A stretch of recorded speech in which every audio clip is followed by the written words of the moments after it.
Lesson 14, Traditional Tales. Legends are traditional tales.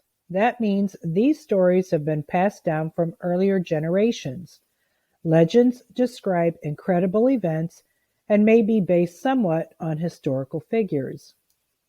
Legends have a beginning, a middle, and an ending. The storyteller or writer introduces the characters and setting in the beginning and sets up a problem. In the middle, the characters work to solve the problem, and the story ends with the resolution. The writer usually presents the events chronologically or in time order from beginning to end.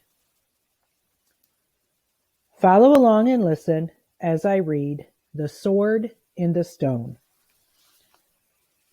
Many years ago, a brave and wise king named Uther ruled Britain.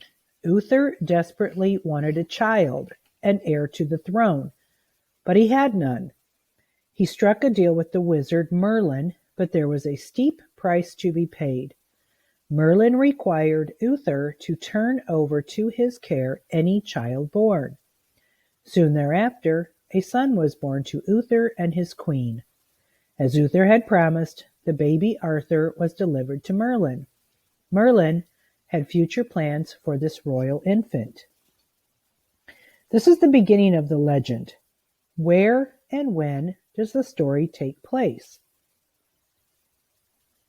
Who are the main characters? What is a main event in this part of the story?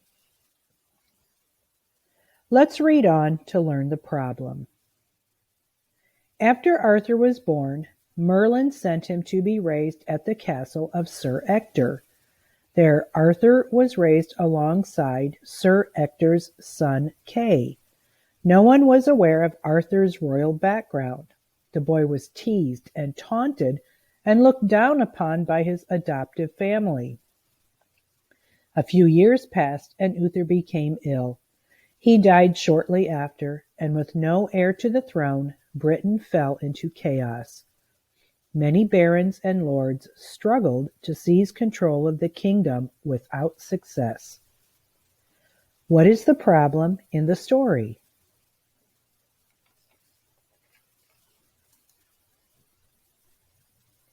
Continue to listen to paragraph 4 for another main event or important idea. The wizard Merlin took this opportunity to further his plans. He had the nobles gather in a churchyard in London.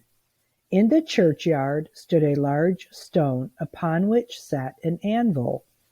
Lodged in the anvil on the stone was a sword with this inscription: "Whoso pulleth out this sword from this stone and anvil is duly born King of all England."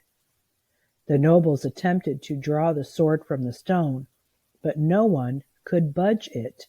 The question of Britain's future ruler remained open. What is happening in this part of the story?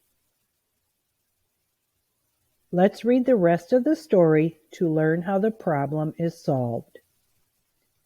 In the meantime, a jousting tournament was scheduled. Sir Ector, Kay, and Arthur journeyed to London for the tournament. On the way, Kay lost his sword and sent Arthur back to fetch a replacement. When Arthur returned, he had in his possession the sword from the stone. He had pulled the sword from the stone.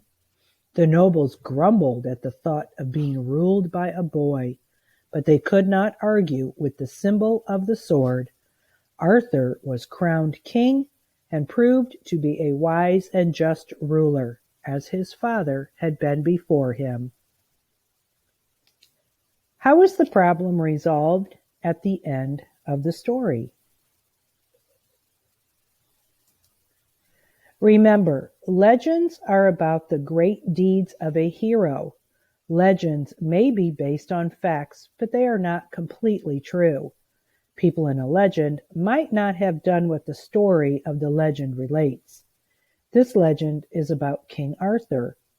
A man who may have been King Arthur is known to have lived in the 5th or 6th century. King Arthur could have been a real person, but we don't know for sure. In this legend, which elements are not true?